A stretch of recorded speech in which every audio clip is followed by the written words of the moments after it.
Tuhan itu hakim, Dia berhak tanya kita, apa yang saya sudah tuntut? Apakah kamu sudah jalankan? Yang aku mau, sudahkah aku terima? Yang aku minta kamu kerjakan, sudahkah kamu kerjakan? Heran ya, kenapa ide stoik yang begitu populer, kalah populer dengan kekristenan? Lalu kelompok stoik muncul lagi di abad 15 dan mereka gagal maju. Kenapa gagal maju? Karena di abad 16 reformasi terpercik. Seluruh Eropa lebih suka reformasi dan teologi Kristen daripada stoicisme. Setiap orang berhak apa itu ditentukan oleh Tuhan. Maka ketika di Amerika ada kasus mengenai aborsi, lalu orang demo mengatakan perempuan berhak atas tubuhnya, perempuan berhak menggugurkan kandungan. Ini orang bersifat tidak adil. Karena yang beri hidup itu Tuhan, yang ambil hidup juga Tuhan. Siapa kita mau ambil hidup yang Tuhan mau berikan di dunia ini?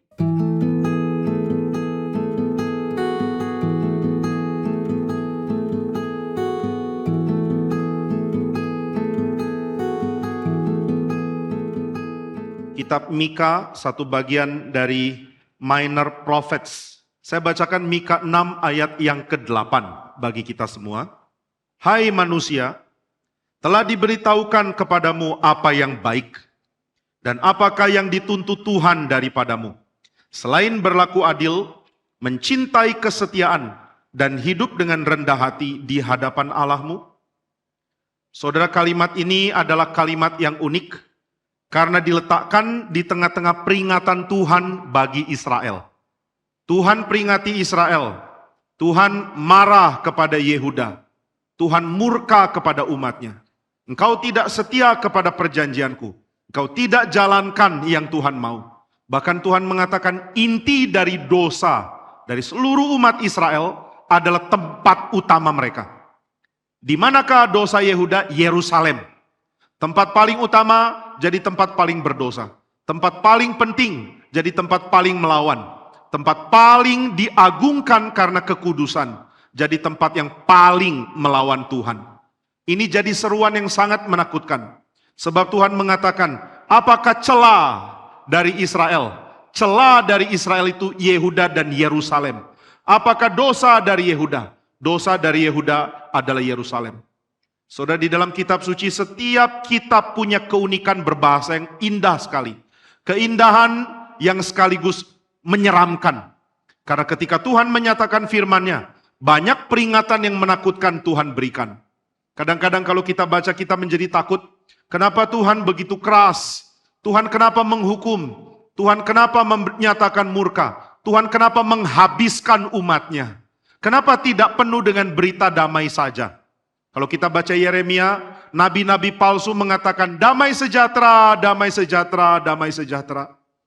Tetapi Yeremia mengatakan tidak ada damai sejahtera.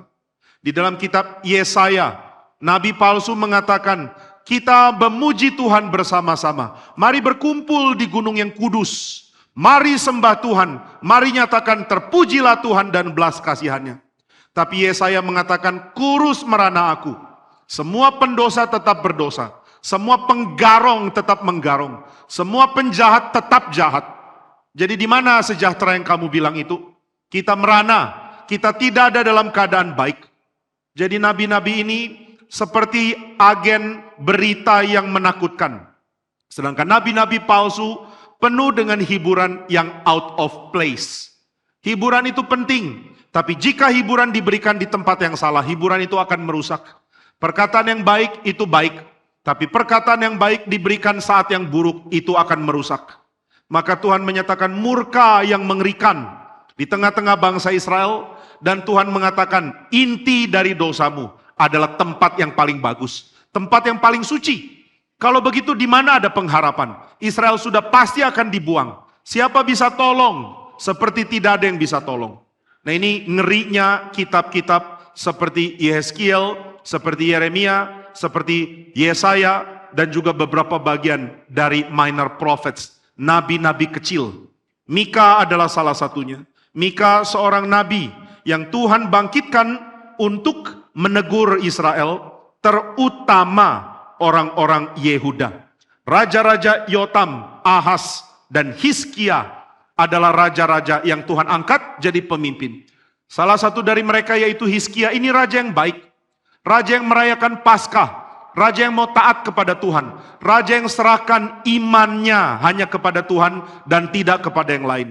Tapi di tengah kerajaan Israel, meskipun dipimpin oleh Hizkia di selatan, tetap serong, tetap penuh dengan keberdosaan, tetap penuh dengan pemberontakan. Nah, maka Tuhan bangkitkan orang seperti Mika. Dan ketika Mika mengatakan kalimat-kalimat teguran bagi Israel, ada satu bagian setelah ada janji Mesias di pasal 5, tiba-tiba ada pernyataan Tuhan seperti hakim yang menanyakan kepada seluruh orang dunia. Sekarang beritanya bukan cuma bagi Yehuda, tapi bagi semua manusia. Di sini kita disadarkan bahwa Tuhan itu hakim. Dia berhak tanya kita. Dia berhak panggil kita dan bertanya, apa yang saya sudah tuntut? Apakah kamu sudah jalankan? Yang aku mau, sudahkah aku terima? Yang aku minta kamu kerjakan, sudahkah kamu kerjakan?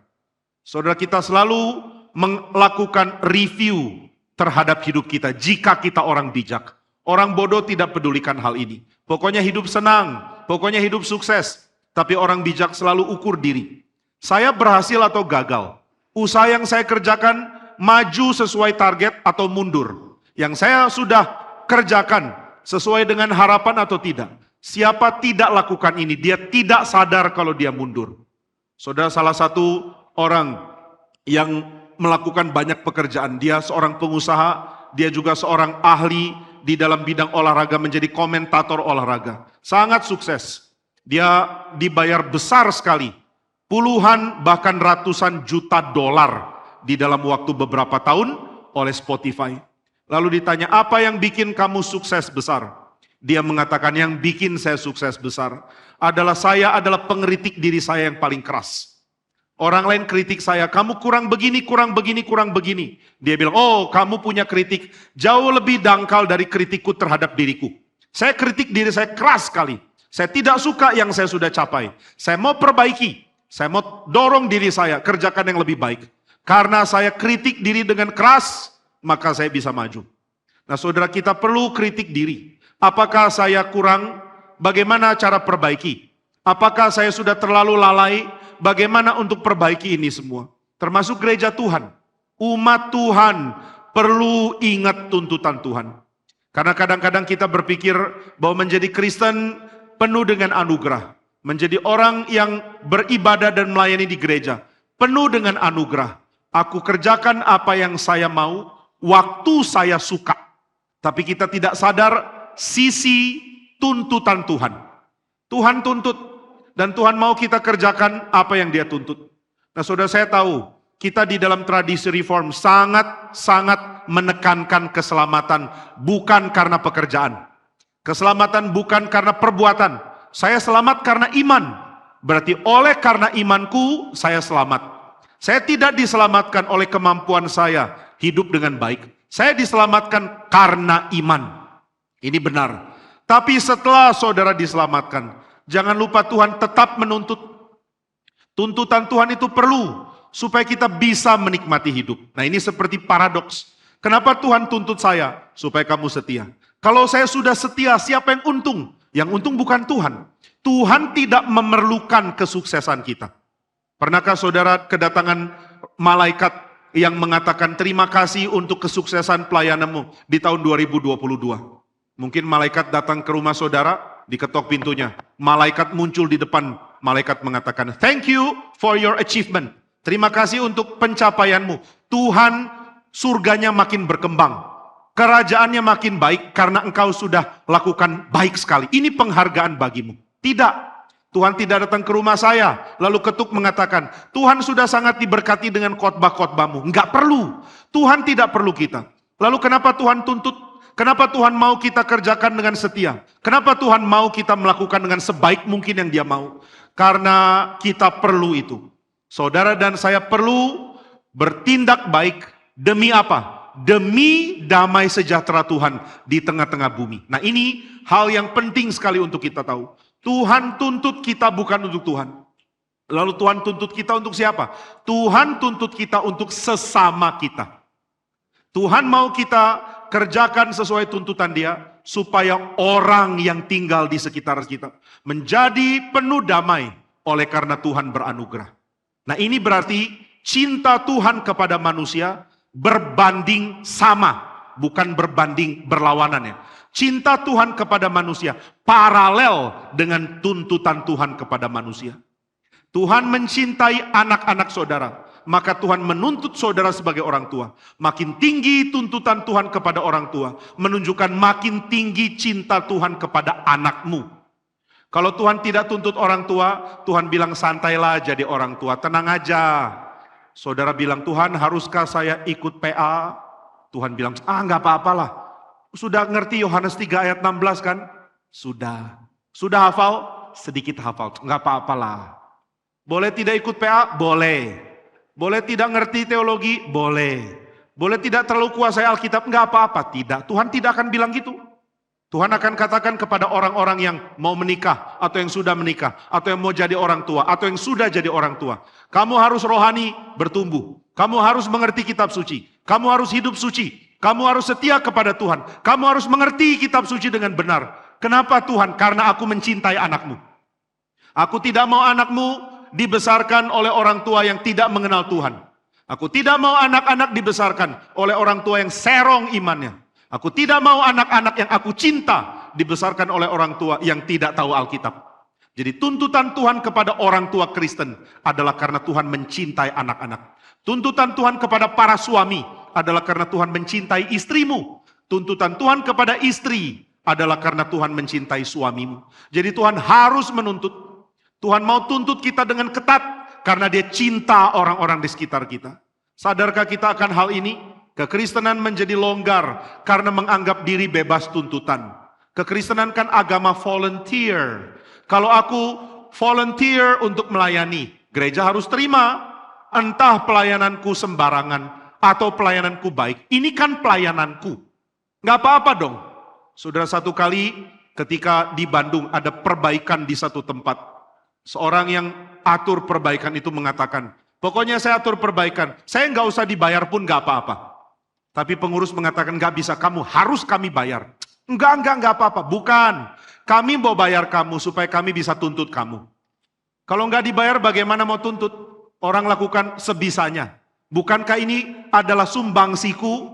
Aku memberikan sumbangan sesukaku dong. Ini persembahanku bagi gereja. Pengurus mengatakan kita sudah pernah urusan dengan hal ini.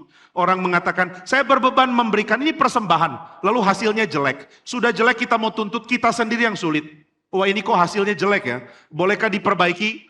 Sudah minta perbaiki. Perbaikannya lama sekali. Kenapa lama? Kan volunteer. Boleh iya boleh tidak. Yang penting saya sudah rela. Gak bisa. Tuhan tuntut. Maka ketika pengurus di Bandung sudah pernah kena hal ini. Berikutnya ada orang mengatakan saya mau berbagian. Mereka mengatakan, oke, bayar seperti biasa. Kenapa bayar seperti biasa? Aku mau memberikan sumbangsiku, nggak usah. Kami bayar dan kami tuntut. Kalau tukangmu terlambat, kami akan berikan peringatan. Kalau tukangmu kerja tidak beres, kami akan minta dikoreksi. Tapi kami bayar.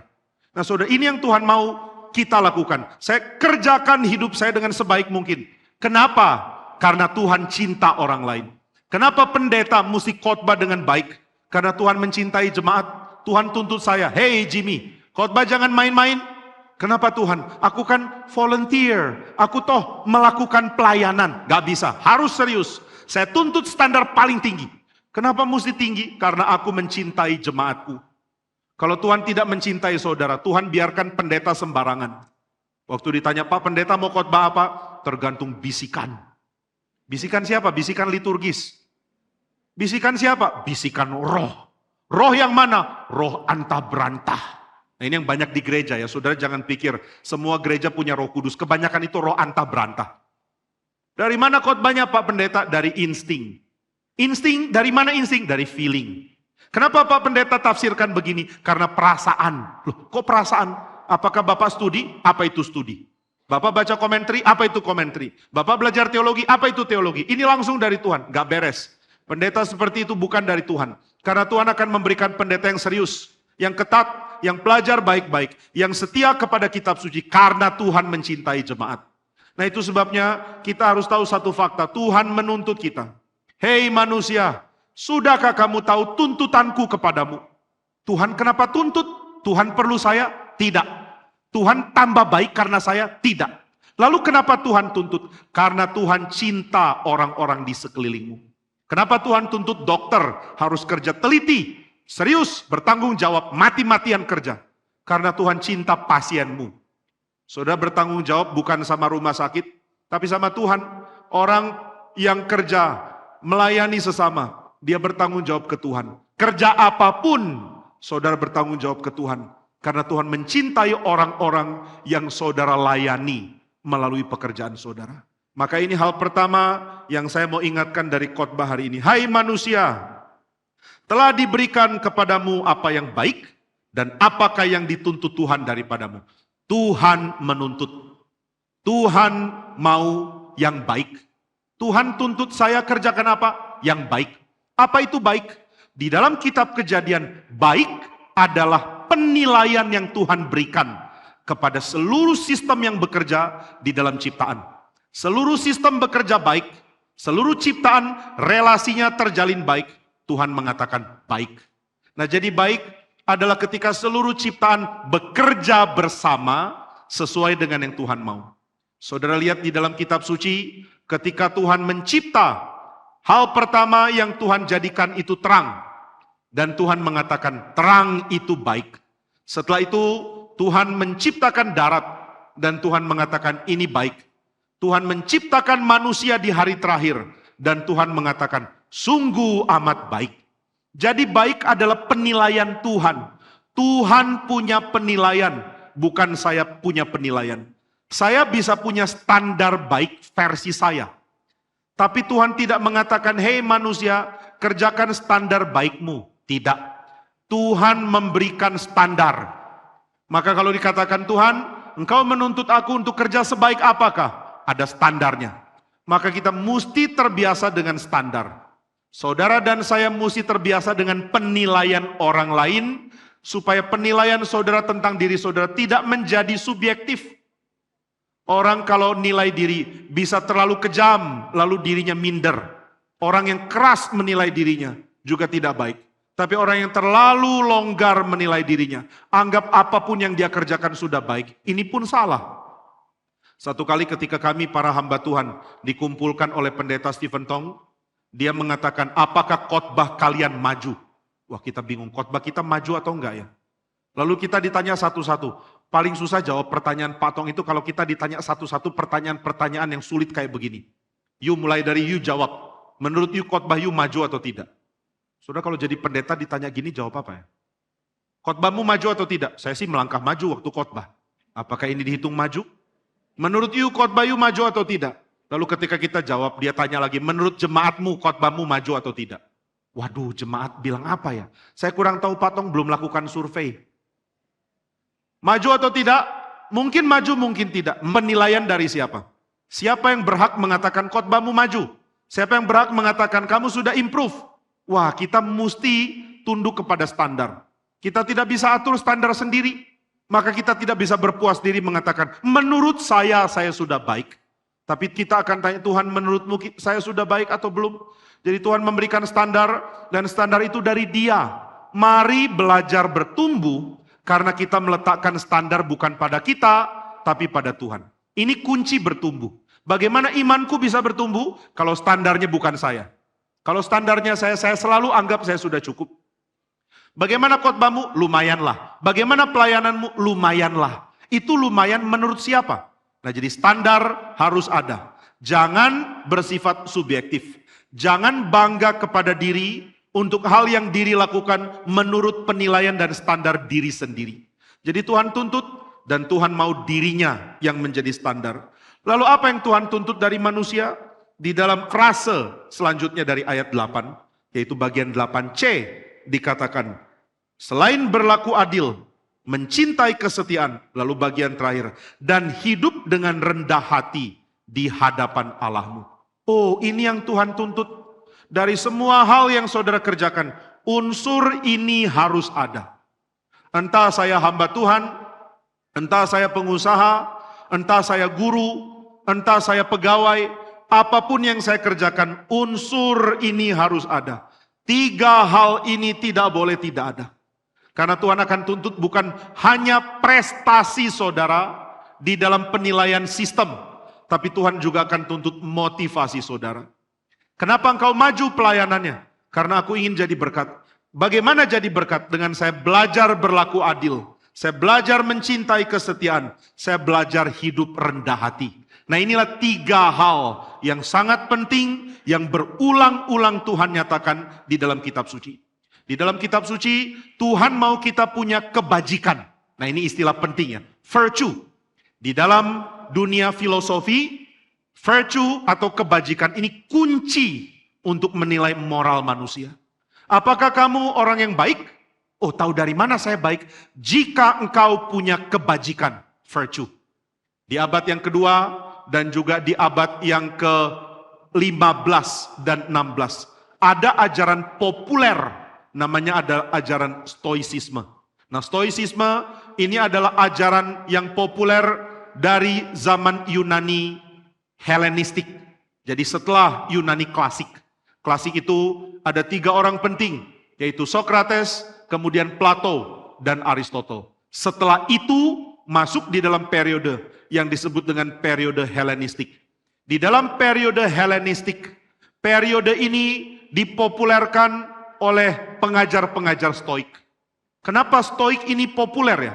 Karena semua filsuf-filsuf di zaman Yunani, banyak yang tersandung ke dalam pikiran-pikiran ideal yang tidak menyentuh aplikasi hidup sehari-hari. Bagaimana bisa tahu? Apa itu tahu? Tahu itu ada di dunia ide di atas sana. Apa itu tahu? Tahu itu adalah potensi di dalam diri. Wah, ini rumit. Saya tidak tahu bagaimana menerapkan filosofi ini dalam hidup. Saya mau hidup baik. Tolong dong berikan pengajaran filosofis yang bisa berguna untuk saya hidup baik. Nah, inilah yang diajarkan oleh kaum Stoik. Saya mau ajar kepada kamu bagaimana hidup lebih baik. Nah, ini menarik. Orang yang hidupnya mau lebih baik lalu cari orang ini akan dapat harta berharga. Tapi orang yang cuma mau tahu, tidak peduli soal hidup, cari apapun dia cuma taruh di pikiran dan dia tidak bertumbuh. Nah, maka orang-orang Stoik jadi populer karena mereka mengajarkan inilah hidup yang baik. Orang perlu ajaran hidup baik. Orang-orang sudah bergaul dengan sesama, mulai tanya, apakah saya orang baik? Apakah baik itu? Apakah baik itu berarti saya kasih seluruh uangku untuk orang lain? Kalau ada orang miskin, saya berikan semua uangku sehingga saya sekarang jatuh miskin. Itukah baik? Oh tidak, baik bukan itu. Lalu apa itu baik? Bagaimana hidup yang lebih baik? Nah, ini yang dicari oleh banyak orang-orang yang haus pengetahuan. Dan kaum Stoik mengajarkan ini. Nah, orang-orang Stoik ini biasanya mengajar di agora. Nah, di dalam kota-kota Yunani di zaman Helenistik atau dari zaman kuno bahkan. Kota Yunani di center itu ada agora. Nah, saya diberitahu oleh orang yang ahli bahasa Yunani kuno atau klasik, katanya bacanya ahora. Saya kurang ngerti gimana, pokoknya kita pakai bahasa Tangerang aja lah ya. Agora. Agora ini adalah tempat orang datang berkumpul, lalu satu orang akan berdiri di pojok bangunan. Biasanya bangunan ini terdiri dari pilar dan atap ya, tapi tidak ada tembok. Orang akan berdiri di satu pojok lalu mulai teriak berpidato. Nah, kalau dia menarik, orang akan datang dengar. Nah, kaum Stoik menguasai agora. Jadi ketika orang-orang mau belajar datang ke agora, lihat, oh ada filsuf sedang pidato, saya coba dengar. Ini filsuf ajarkan apa? Oh, ternyata dia aliran Stoik. Langsung orang datang dan ikut. Nah, saudara, di zaman sekarang ya, di tahun-tahun terakhir ini, ajaran Stoik populer kembali. Saya tidak tahu saudara sadar atau tidak, tapi kalau baca buku-buku di Gramedia misalnya, nggak boleh sebut merek ya. Di saudara bisa cari buku-buku filsafat populer dan salah satu ajaran yang mulai muncul itu Stoik. Ajaran Stoik. Salah satu yang bikin Stoik itu populer adalah Stoik mengajarkan kita untuk stabil secara emosi. Kamu stabil tidak? Tandanya stabil itu apa? Tandanya stabil adalah saya mampu kerjakan apa yang perlu, apa yang pantas, bukan apa yang saya mau. Saya bisa mau, tapi kalau yang saya mau itu jelek, saya tidak boleh jalankan. Aku ingin ambil barang orang lain karena aku ingin, tapi nggak boleh. Ini dilarang. Oke, kalau gitu saya tidak lakukan. Aku ingin pergi dengan orang lain, meninggalkan pasanganku dan akrab dengan pasangan orang lain. Oh ini nggak boleh, maka saya tidak jalankan. Nah ini yang diajarkan. Jadi stoicisme mengajarkan kestabilan untuk mengerjakan hal yang pantas. Yang pantas harus kamu kerjakan. Nah ini menjadi populer, maka di mana-mana di Agora kalau ada filsuf stoik bicara, wow banyak orang akan datang, lalu dengar baik-baik. Saudara jangan pikir filsafat itu adalah dunia akademik yang rumit, bukan. Filsafat adalah pembahasan yang sangat-sangat teliti untuk aspek hidup yang jarang kita bahas. Filsafat seperti mengisi kebutuhan untuk mengerti hidup yang kita jarang sentuh. Makanya ketika orang berfilsafat, dia akan menemukan hidupnya diwarnai oleh pengertian yang makin dalam. Sayangnya ya, kalau orang berfilsafat dengan cara yang bentur dengan firman Tuhan. Dia seperti dapat jawaban, tapi jawaban ini bukan dari Tuhan. Itu tidak akan menolong hidup manusia. Nah maka ketika orang belajar dari para pengajar stoik, mereka mencatat, mereka dapat hikmat, mereka bukan dapat pengetahuan untuk dipamer. Oh aku ahli filsafat, mari berdebat, mari kita berdiskusi supaya saya bisa pamer keahlian. Bukan. Tapi mereka menemukan, oh ternyata hidup bisa disoroti dengan cara ini. Nah salah satu pembahasan stoik yang penting. Nih kalau saya berikan contoh mungkin saudara akan tercerahkan. Iya juga ya belajar filsafat itu penting. Asal saya mencarinya untuk hidup lebih baik. Kalau ada yang tanya sama saudara, apakah yang lebih baik itu damai atau perang? Berkelahi dengan orang lebih baik atau hidup bersahabat dengan semua orang? Saudara jawab apa? Bersahabat. Bersatu kita teguh, bercerai kita hancur, gitu kan? Jadi kita tidak boleh ribut dengan orang lain. Tapi orang stoik akan tanya lagi, apa itu bersahabat? Apakah engkau boleh berjumpa dengan orang yang tidak ada kebajikan? Orang yang jahat, orang yang menipu, orang yang sangat rusak pikirannya dan sangat manipulatif. Saudara lihat orang ini, bolehkah saudara bersahabat dengan dia? Wah nggak boleh dong ya. Karena aku mau bersahabat dengan orang yang menghargai kejujuran, menghargai kebaikan, menghargai kesetiaan. Oh kalau begitu bersahabat harus pilih ya. Nah ini yang digali. Siapa boleh jadi sahabatku? Lalu kalau ada orang tidak mempunyai sifat yang baik, bagaimana kita harus berurusan dengan orang ini? Nah ini salah satu diskusi dari aliran stoik misalnya seperti ini. Jika engkau adalah orang yang bijak, mana yang lebih penting bagimu? Mengabaikan atau melindungi orang yang rentan ditindas? Saudara akan bilang, melindungi dong. Masa saya mengabaikan? Kalau saudara lihat anak kecil, saudara mau jaga. Saudara lihat orang miskin yang tidak berdaya, saudara mau lindungi kan? Nah pertanyaan berikutnya, lindungi dari siapa? Dari yang menindas. Kalau begitu engkau berelasi dengan penindas dengan cara apa? Damai atau perang? Wah bingung juga ya. Kalau damai dengan orang suka menindas, berarti saya membiarkan dia menindas orang lain. Maka orang akan berpikir kalau gitu ada tempat untuk perang. Ada. Maka keluarlah satu statement yang sangat populer yang sekarang dipakai, atau bukan sekarang ya, berapa tahun lalu dipakai di salah satu sequel dari film John Wick. Saudara nonton John Wick? Berdosa nonton film bunuh-bunuh orang. Tapi saya tertarik dengan, saya lupa bagian keberapa ya. Di bagian akhir dikatakan, jika kamu mau damai, bersiap untuk perang. Kamu mau damai, siap-siap perang. Nah ini pepatah stoik. Jadi ini diambil dari diskusi orang stoik. Jadi kamu mau melindungi anakmu? Mau. Kalau anakmu mau dirampok orang, kalau anakmu dipukul orang jahat, kamu apakan orang jahat itu? Ya saya tangkap dia, saya telepon polisi supaya ditangkap, atau saya lawan dia. Berarti perlu perang dong? Iya perlu juga ya. Jadi mana lebih baik, damai atau perang? Wah saya nggak bisa langsung jawab. Saya mesti tanya dulu situasi apa yang diasumsikan. Apa yang sedang terjadi. Baru saya bisa jawab. Nah ini yang membuat kita berpikir ulang. Kadang-kadang kita ini bodoh. Karena kita terlalu cepat ambil kesimpulan. Dan terlalu mengabaikan pertanyaan lanjutannya. Kadang-kadang kita ya termasuk di dalam tradisi teologi reform. Kadang-kadang kita terlalu pegang doktrin kita. Sehingga kita lupa ada sisi lain dari doktrin itu yang perlu kita diskusikan juga. Kamu percaya predestinasi? Percaya. Kalau kamu tidak, oh berarti kamu bukan temanku. Lo jangan langsung begitu. Coba diskusi dulu dengan dia. Pikirkan bagaimana pengertianmu terhadap predestinasi berguna untuk hidup dia. Ini yang penting. Nah ini yang diajarkan di dalam tradisi stoik. Maka kaum stoik sangat populer. Yang bikin kaum stoik gagal mencapai dominasi. Itu adalah kekristenan. Nah ini penting ya. Kenapa filsafat Aristotle dan filsafat Plato jauh lebih populer daripada Stoik? Karena waktu filsafat Plato dan Aristotle populer, tidak ada tandingan untuk membuat popularitas yang melampaui mereka. Tapi waktu orang-orang Stoik menyebar, saat yang sama Injil juga menyebar. Stoicisme menyebar di abad kedua, abad ketiga, Injil pun menyebar di abad kedua, di abad ketiga seluruh Eropa. Salah satu kaisar penganut Stoik adalah Marcus Aurelius. Dan dia tidak turunkan pengertian filosofisnya ke anak-anaknya. Sebaliknya generasi selanjutnya dari kaisar Romawi malah dipengaruhi kekristenan. Heran ya, kenapa ide Stoik yang begitu populer kalah populer dengan kekristenan? Jawabannya adalah karena kekristenan menawarkan jawaban lebih bagus daripada Stoik. Lalu kelompok Stoik muncul lagi di abad 15 dan mereka gagal maju. Kenapa gagal maju?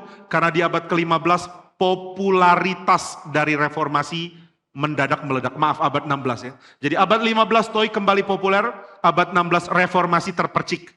Lalu setelah reformasi dipercikan, seluruh Eropa lebih suka reformasi dan teologi Kristen daripada Stoicisme. Jadi Stoicisme ini setiap kali mau menyebar, gagal menyebar karena kekristenan.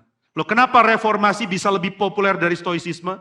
Nah, ini kalimat sangat penting. Karena reformasi menawarkan pembenaran oleh iman.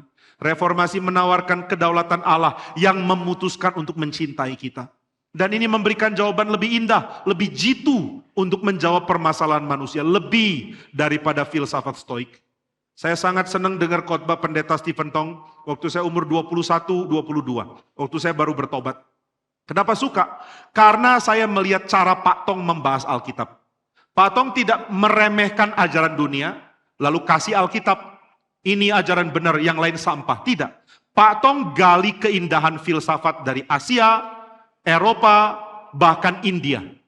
Ini orang pertama yang ajar saya ada filsuf-filsuf seperti Tagore dari India. Kalau saya bukan Tagore, saya Tigor, lain lagi. Lalu di Tiongkok ada orang-orang seperti Lao Tse, kemudian Confucius. Ini saya belajar dari dengar khotbah loh. Maka waktu dengar Pak Tong sambil catat, pernah satu kali saya pulang dari khotbah, orang tanya saya, kamu bawa catatan khotbah? Bawa. Lalu mereka lihat cuma isi nama. Immanuel Kant, Plato, Aristotle, Tagore, dan lain-lain. Ini apa? Saya bilang, ini nama. Nama siapa? Nama orang. Kenapa kamu catat? Dengar khotbah. Siapa pengkhotbah sebut nama begini banyak? Saya jawab, Stephen Tong. Kenapa dia sebut nama begini banyak? Karena mereka inspiring the world. Mereka menginspirasi dunia. Wow, jadi ini orang-orang bidat yang masuk neraka, kata teman saya. Immanuel Kant, neraka. Aristotle, neraka. Siapa lagi filsuf, neraka semua. Saya bilang tidak. Justru pengkhotbah ini bahas mereka dengan cara positif. Hah? Pengkhotbah Kristen kok positif sama orang neraka? Karena pikiran bagus, meskipun orangnya masuk neraka, tetap punya Tuhan. Betul ya? Satu kali pendeta Yadi pernah tanya saya, apakah kamu setuju sama Hitler? Saya bilang tentu tidak. Bagaimana kalau Hitler bilang Yesus adalah satu-satunya juru selamat? Ini bingung ya. Ya untuk itu saya setuju gitu ya. Untuk itu saya setuju, tapi saya tidak setuju sama Hitler untuk hal-hal lain. Kalau perkataan itu benar, kalau pikiran itu benar, nggak peduli siapa yang katakan, itu tetap dari Tuhan. Saudara ketemu orang jahat bicara hal bijaksana. Itu providensia Tuhan, izinkan dia bisa keluarkan kalimat bagus seperti itu. Maka saya dengar khotbah Pak Tong, saya kagum dengan banyak orang. Orang-orang agung yang pikirannya dalam sekali. Tapi, nah ada tapinya ya. Setelah itu Pak Stephen Tong mengatakan, tapi kitab suci lebih tinggi. Waduh, kalau itu saja sudah bagus, bagaimana dengan Alkitab? Ini yang menginspirasi saya untuk membuktikan kepada orang Alkitab lebih indah dari filsafat manapun. Saya habiskan waktu lama sekali baca buku filosofi, baca Alkitab, baca buku teologi. Karena saya ingin lakukan apa yang Pak Tong lakukan. Alkitab lebih indah dari filsafat manapun. Tapi jangan bicara filsafat dengan cara dinegasikan. Karena itu tidak menunjukkan kebaikan atau keindahan Alkitab. Ini mirip ya, saya sering kasih contoh. Mirip dengan orang mengatakan, Pak Jimmy, Bapak itu adalah seorang laki-laki yang tampan. Jika dibandingkan dengan simpanse. Itu kurang memuji. Saya sudah lihat wajah simpanse.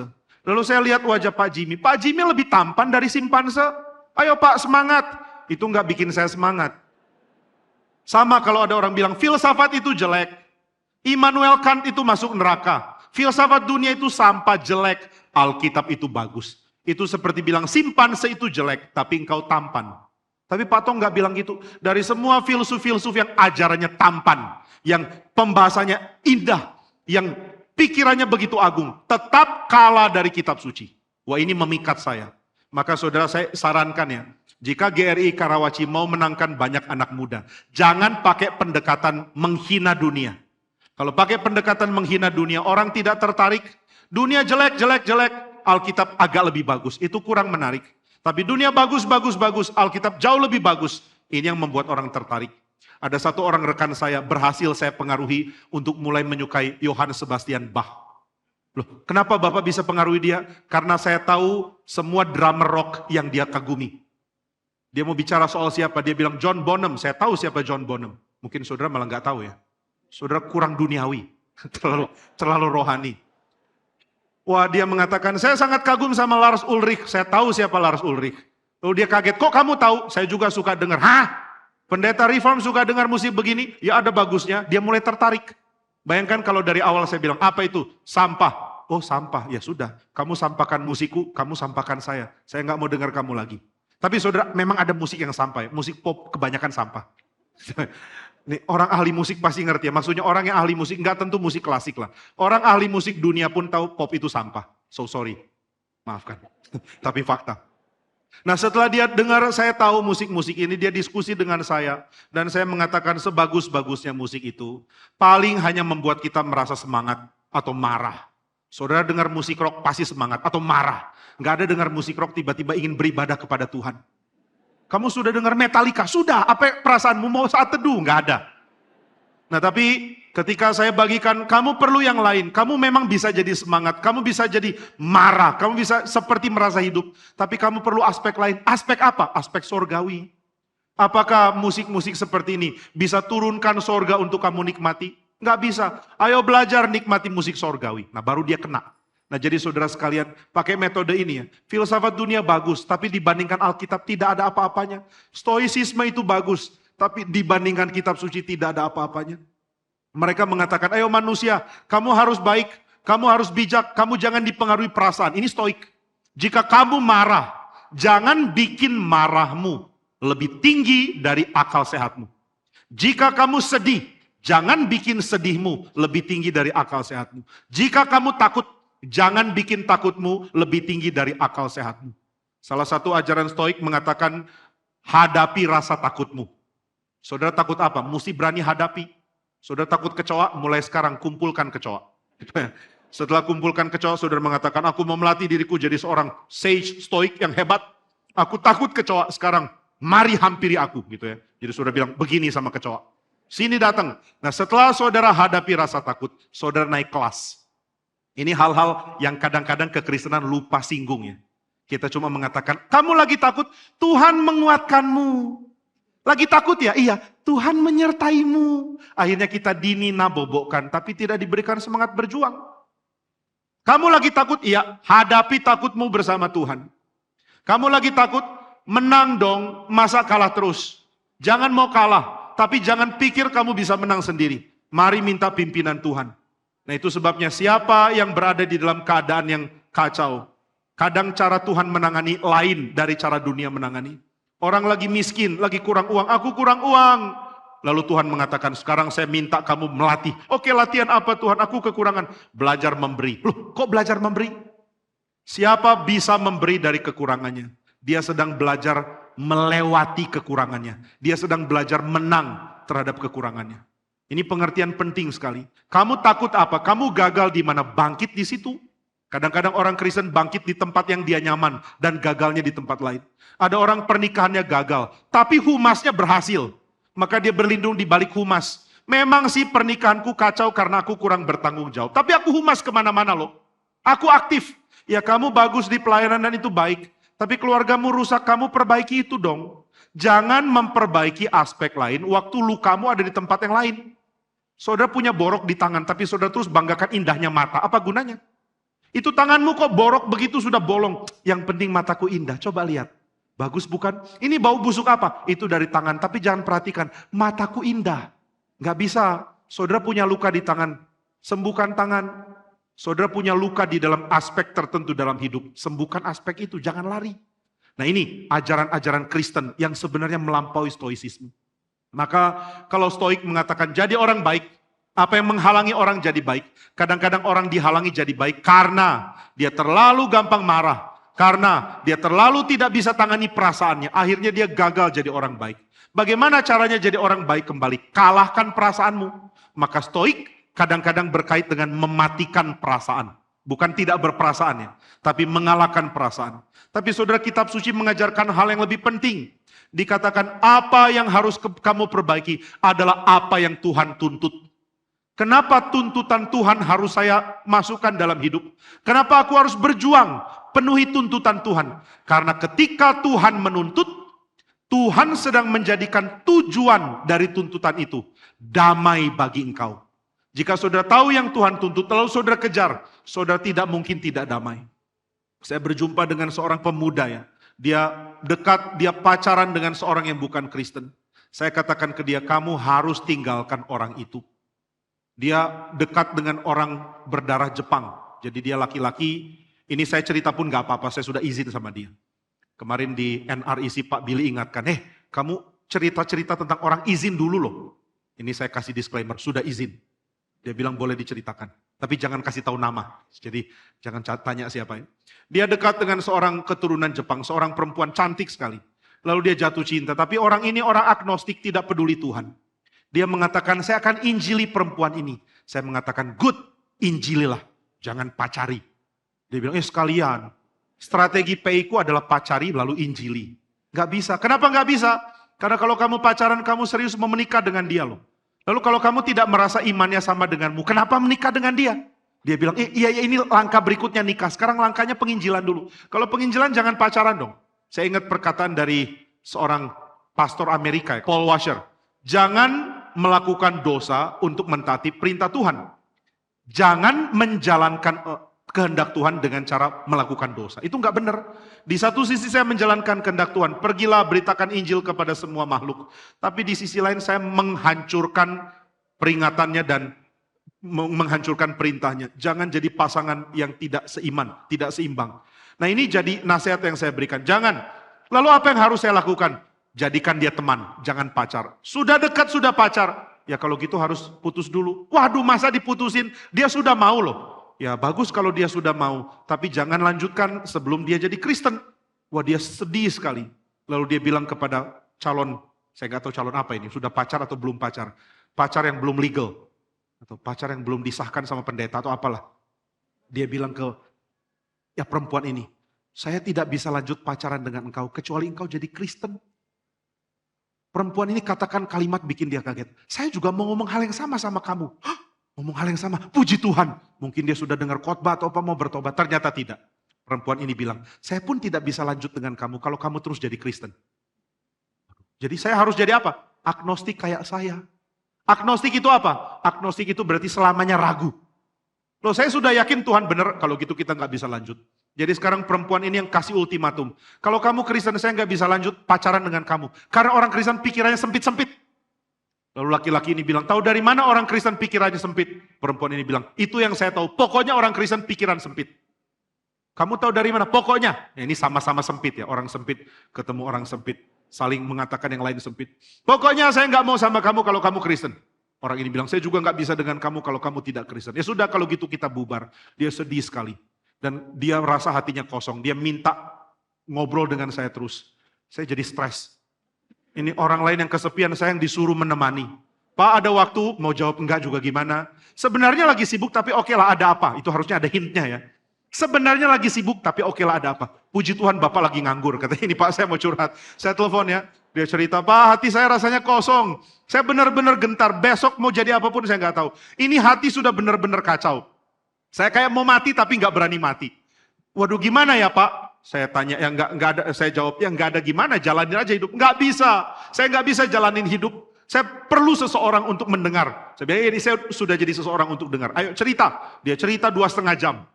Setelah cerita 2,5 jam, dia bilang, oke, saya sampai sini sekarang agak tenang. Terima kasih Pak. Oke, terima kasih ya. Saya doakan dia lalu selesai. Besok malamnya telepon lagi. Pak ada waktu, apa lagi? Yang kemarin saya rasakan balik lagi. Sharing lagi 2,5 jam. Setelah itu saya doakan, tutup. Besoknya telepon lagi. Setelah 2,5 jam saya doa seperti ini, Tuhan, kiranya Tuhan menganugerahkan rekan ini kekuatan untuk tidak lagi galau besok. Gitu ya. Ini hari terakhir dia galau. Dalam hati ini Tuhan untuk saya lah, bukan untuk dia. Saya capek juga dengerin. Nah, dia mulai rasa lebih stabil. Akhirnya dia sudah tidak telepon, tidak lagi tanya. Saya yang tanya kabar dia setelah seminggu lewat. Gimana kok saya tidak dengar kabar darimu? Dia bilang, Pak, masa saya merepotkan Bapak terus? Saya dalam hati pikir, akhirnya nyadar juga. Dia bilang, Pak, terima kasih sudah berhari-hari dengarkan keluh kesah saya. Sekarang saya merasa jauh lebih baik. Oh, kenapa? Sudah dapat pacar baru. Agnostik lagi. Dia bilang, bukan dapat pacar baru, bukan dapat orang apa. Cuma saya merasa senang sekali. Senang apa? Senang karena saya sekarang belajar banyak hal tentang agnostik. Saya baca-baca apologetik Kristen, saya baca-baca tokoh-tokoh apologetik seperti Plantinga dan lain-lain. Akhirnya saya sibuk membaca. Waktu baca Plantinga rumit bukan main. Dia bilang sudah lewat 3 halaman gak ngerti, balik lagi. Karena kerepotan baca karya rumit, lupa kegalauan. Oh, ini rupanya metodenya ya. Jadi saudara ada yang lagi galau, baca karya teologi paling sulit. Nanti lupa patah hatimu. Jadi dia sudah baca, dia mengatakan sekarang saya jadi mengerti bahwa Tuhan itu tidak mungkin tidak dipercaya. Saya ngerti bagaimana orang harusnya memahami cara dia berpikir. Wah, dia dapat berkat banyak sekali dari baca buku. Dia sharing 2,5 jam lagi. Ini orang kalau sharing selalu waktunya tepat. 2,5 jam dia cerita tentang penemuan dia tentang apologetik. Dia lupa, saya pernah baca itu juga. Bapak tahu kan apologetik? Bapak saya jelaskan apologetik. Gak usah, saya sudah pernah ikut kelas. Pokoknya puji Tuhan kamu sudah makin senang. Dia mengatakan, untung saya putus dengan orang itu. Kalau tidak selamanya saya akan terpikat dengan orang yang tidak beres. Sekarang saya memahami bagaimana menikmati hidup lebih lagi. Hidup nikmat bukan karena ada pacar. Hidup nikmat karena banyak hal lain bisa dinikmati. Baru nanti dapat pacar yang baik. Nah, dia bilang begitu. Jadi saudara sekalian, banyak aspek dalam hidup yang kalau kita jalani dengan cara yang bentur dengan Tuhan. Bikin hidup kita ringan, dangkal, dan tidak ada kesenangan. Tuhan mau kita senang. Bagaimana cara senang? Satu cara untuk mendapat damai adalah saudara dipakai Tuhan untuk bikin komunitas yang baik. Bagaimana bikin komunitas yang baik? Dengan firman. Apa yang Tuhan firmankan? Tuhan mengatakan, hei manusia, hiduplah dengan adil, mencintai kesetiaan dan hidup dengan rendah hati. Apa itu adil? Adil berarti saudara tahu setiap orang berhak apa itu ditentukan oleh Tuhan. Semua orang berhak hidup karena hidup Tuhan yang berikan. Maka ketika di Amerika ada kasus mengenai aborsi. Lalu orang demo mengatakan perempuan berhak atas tubuhnya. Perempuan berhak menggugurkan kandungan. Ini orang bersifat tidak adil. Karena yang beri hidup itu Tuhan. Yang ambil hidup juga Tuhan. Siapa kita mau ambil hidup yang Tuhan mau berikan di dunia ini? Kita harus adil. Dan saudara hanya bisa jadi adil kalau saudara perlakukan orang lain seperti Tuhan mau dia diperlakukan. Ini yang namanya mengasihi sesamamu seperti dirimu sendiri. Saudara cinta siapa? Saudara anggap dia dirimu. Dirimu siapa? Diriku adalah orang yang berelasi dengan Tuhan. Maka siapa orang lain harus saudara hargai dengan cara Tuhan. Tuhan mau budak diberikan hak. Saudara harus berikan dia hak untuk hidup. Di dalam kitab suci dikatakan, Tuhan harus memberikan waktu. Budak boleh kerja 6 tahun, tahun ke-7 dia harus bebas. Dan ketika dia bebas, engkau harus perlakukan dia sebagai orang bebas. Seperti sesamamu yang bebas. Jadi saudara sekalian, Tuhan mau kita perlakukan orang rendah. Seperti kita memperlakukan orang lain yang setara dengan kita. Orang punya kewajiban, tapi orang berhak diperlakukan sebagai manusia. Saudara kalau bicara dengan pembantu, apakah saudara boleh menuntut dia kerja sesuai dengan yang dijanjikan? Perlu. Saudara perlu tuntut orang untuk perform, untuk melakukan kewajiban dia. Tapi saudara harus tetap hargai dia sebagai manusia. Seorang pengurus di Bandung punya cara bicara kepada siapapun dengan penuh hormat, termasuk kepada supirnya sendiri. Tapi dia tuntut tinggi sekali. Supir dia dilatih harus bisa bawa kendaraan dengan cepat tanpa tumpahkan segelas air. Hebatnya, jadi supir dia sudah terlatih. Dan dia nggak suka supir lambat. Maka dia tuntut, kamu kalau jadi supir, kemudikan harus cepat. Tapi jangan kasar. Dia latih orang sampai jadi. Dia tuntut, tapi dia tidak pernah bicara kasar. Dia tidak pernah perlakukan orang lain seperti bukan manusia. Dia akan tanya, siang ini kamu antar saya ke sini, saya akan makan. Mau makan sama-sama saya? Kalau tidak, kamu bisa pakai uang yang saya beri untuk cari makan. Saya minta pada waktu sekitar 40 menit, kamu kembali, standby jemput saya. Dia tidak pernah pakai perintah merendahkan. Nanti jemput saya, awas kalau terlambat. Dia tidak pernah. Dia perlakukan orang rendahan pun seperti sesamanya manusia. Dia menuntut, tapi dia tidak remehkan orang. Saudara belajar hal ini. Jangan bicara dengan orang rendah seolah dia bukan manusia. Pembantu di rumahmu, engkau bisa tuntut. Tapi jangan bicara seolah dia binatang. Jangan bicara sembarangan. Jangan maki-maki sembarangan. Jangan seolah-olah karena dia tidak punya kekuatan, saudara bisa tindas. Kadang-kadang perintah yang keluar dari mulut kita lebih pantas diberikan kepada seekor kuda atau anjing mungkin. Dan ini tidak boleh terjadi pada orang Kristen. Orang Kristen mesti adil. Dan adil bukan cuma kaitan dengan pengadilan. Adil berarti saudara memberi kepada orang penghargaan yang Tuhan mau dia terima sebagai manusia. Jika dia manusia, hargai dia sebagai manusia. Tuhan yang ciptakan dia. Ada Allahnya di surga yang melihat dan menuntut engkau untuk memperlakukan dia sebagai manusia. Ini adil. Bayangkan jika semua orang perlakukan sesama dengan adil. Tuhan tuntut ini dari kita. Bagaimana hidupmu? Hidupku harus memperlakukan orang dengan adil. Kenapa? Karena Tuhan cinta orang-orang di sekeliling kita. Lalu yang kedua adalah mencintai kesetiaan.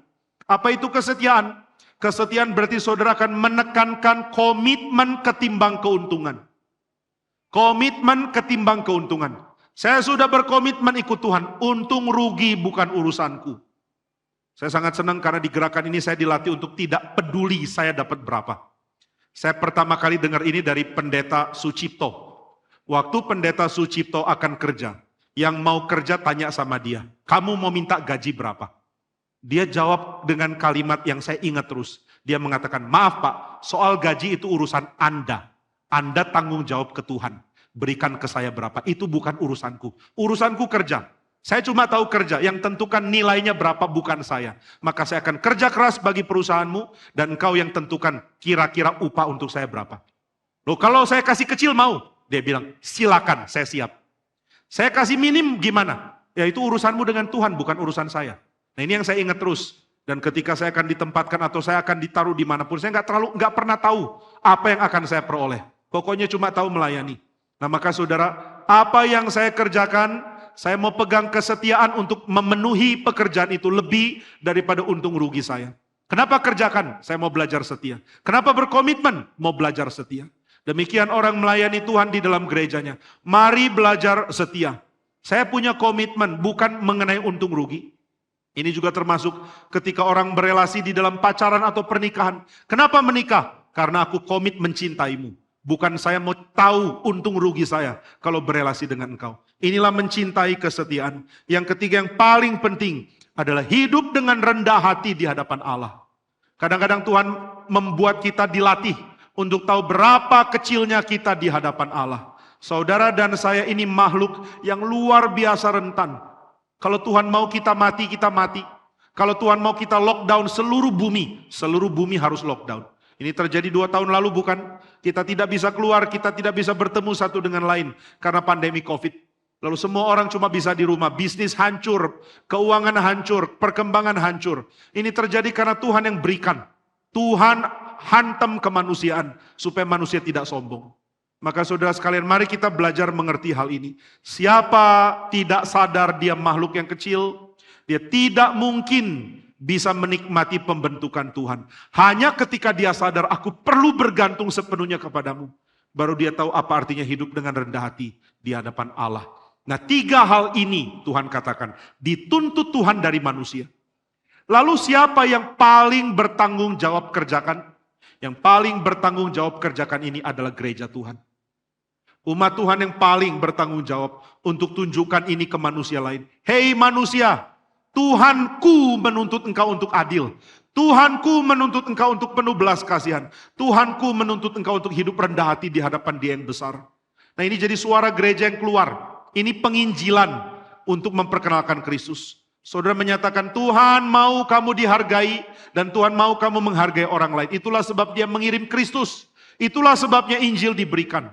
Tuhan mau kamu hidup dengan penuh belas kasihan. Seperti Tuhan memberikan belas kasihan kepadamu melalui penebusan Kristus. Tuhan mau engkau hidup rendah hati di hadapan Allahmu. Karena Tuhan mencintai engkau dengan Dia rela merendahkan dirinya bagimu. Ini semua hanya mungkin dinikmati oleh orang Kristen. Dan hanya orang Kristen bisa bagikan ini keluar.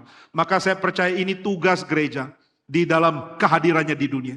GRII Karawaci bertugas lakukan ini. Bagaimana saya hidup untuk menyuarakan kepada orang dunia. Hei manusia, hidup dengan adil. Hidup dengan rendah hati. Hidup dengan penuh belas kasihan. Gereja harus menyuarakan ini. Bagaimana menyuarakan? Apakah hanya dari khotbah saja? Bukan.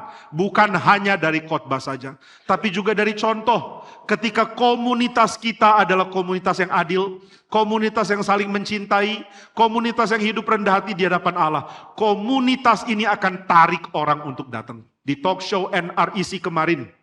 Sesi dari Pendeta Eko, lalu ada Pendeta Michael Densmore, Pendeta Kristiadi Cohen, dan juga Pendeta Yadi.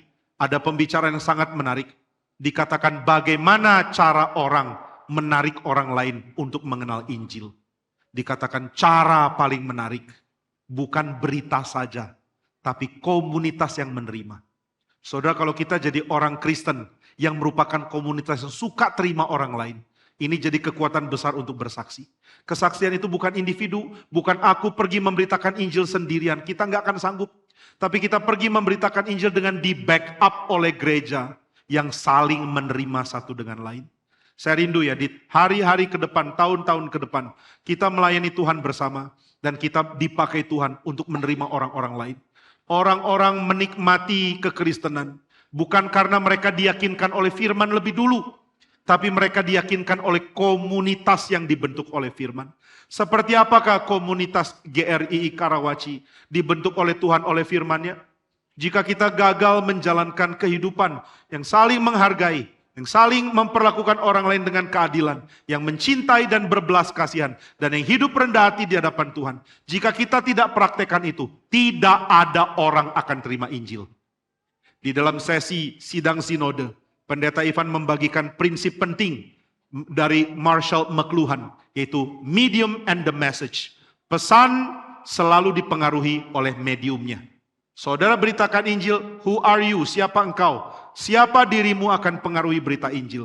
Siapa gereja akan pengaruhi berita Injil? Saya yakin salah satu kegagalan gereja memberitakan Injil bukan karena kita kurang giat. Kita sudah giat jangkau orang, tapi begitu orang datang, mereka tidak melihat wujud asli dari komunitas yang dibentuk oleh Injil. Saya doakan supaya GRI dimanapun, termasuk di sini, Tuhan pakai untuk menunjukkan inilah komunitas yang sudah dibentuk oleh Injil. Kami sudah percaya Injil dan lihat komunitas yang kami miliki. Nah, ini akan menarik orang. Biarlah Tuhan pakai kita. Saya percaya ini hari pertama dari berkat besar yang Tuhan mau berikan untuk kita melayani dunia ini. Tuhan mau kita melayani orang-orang belum percaya. Tuhan mau kita melayani orang-orang bertumbuh di dalam Dia. Mari jadi komunitas yang dibentuk oleh Injil. Mari jadi komunitas yang menyuarakan. Come, datanglah kepada Tuhan. Dan kau akan menikmati kondisi saling menerima. Kondisi penuh belas kasihan. Kondisi penuh kerendahan hati di hadapan Tuhan. Harap ini kita lakukan. Hari-hari ke depan kita akan berjuang bersama-sama. Saudara sekalian bersama dengan saya, lalu Pendeta Rudi. Dan saya rindu kita punya kepekaan akan tuntutan Tuhan. Tuhan tuntut GRI Karawaci untuk kerja. Tuhan tuntut kita untuk bertumbuh. Tuhan tuntut kita untuk berkembang. Lalu bagaimana kita lakukan? Bagaimana kita bertanggung jawab menjalankannya? Dengan mempraktekkan kehidupan yang penuh keadilan, penuh kerendahan hati, dan penuh belas kasihan di dalam gerejanya. Mari menjadi komunitas yang diinginkan oleh dunia. Sebab siapa berhasil menjalankan Injil, dia sudah menyelesaikan separuh dari tugas Tuhan memberitakan Injil. Separuh lain lagi adalah berita secara verbal. Berita secara perkataan. Jangan dibalik. Oh, saya sebar Injil kemana-mana, tapi gereja kacau, gereja saling cakar, gereja saling pecah, gereja saling berkelahi. Wah, ini namanya salah, terbalik. Saudara tidak bisa beritakan Injil, tapi komunitasnya belum siap. Ini sama seperti saudara undang orang pesta, tapi saudara lupa sewa tempat. Ayo aku mau menikah, malam ini ada resepsi, datang ya. Di mana? Celaka, lupa pesan.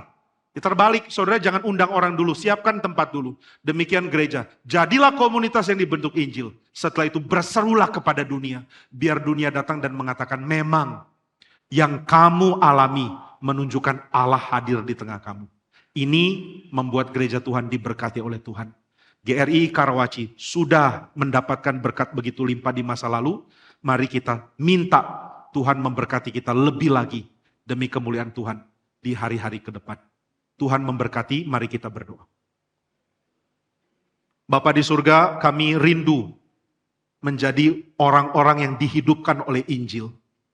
Kami rindu menjadi orang-orang yang dibangkitkan untuk menjalankan hidup yang penuh keadilan, penuh belas kasihan, dan penuh kerendahan hati di hadapan Tuhan. Biarlah Tuhan yang membuat kami sadar kami begitu kecil, tetapi kami begitu dicintai oleh Tuhan. Kiranya Tuhan tolong kami, biarlah tuntutan-Mu atas kami jalankan dengan penuh sukacita. Sebab Tuhan mencintai orang-orang di sekeliling kami. Tuhan mencintai orang-orang di Karawaci, bahkan di Tangerang, bahkan di seluruh Indonesia. Dan itulah sebabnya kami ada. Supaya kami menyalurkan cinta kasih itu kepada orang lain. Tolong kami ya Tuhan, di dalam nama Tuhan Yesus, kami berdoa dan bersyukur. Amin.